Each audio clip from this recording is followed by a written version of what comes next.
Da li ste znali? Tokom gladijatorskih scena borbe Russell Crowe je izgubio svaki osjećaj u desnom kažiprstu 2 godine nakon borbe mačeva. Pogoršao je povredu ahilove tetive, slomio kost stopala, napukla mu je kost kuka i napukla mu je tetiva bicepsa. Da li ste znali? Brad Pitt i Eric Bana nisu koristili kaskadere za svoj epski duel, pa su napravili džentlmenski dogovor da će platiti svaki svoj slučajni udarac, $50 za svaki lagani udarac i $100 za svaki jak udarac. Brad Pitt je na kraju platio Bani $750, a Bana ništa nije dugovao Pittu.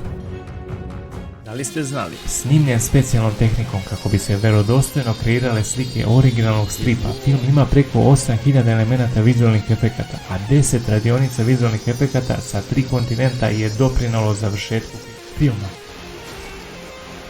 Da li ste znali? Većina ovog epskog istorijskog klasika snimljena je u Maroku, gdje je režiser Ridley Scott također snimao Gladijatora. U pustinji je izgrađena masivna replika Jerusalimu. Set je sadržao 28.000 m2. Za film je napravljeno 250 samostrela, 20.000 strela, 3.000 štitova i ukupno oko 7.500 različitog oružja. Napravljeno je oko 14.000 kostima za statiste i 650 različitih dizajna zastava.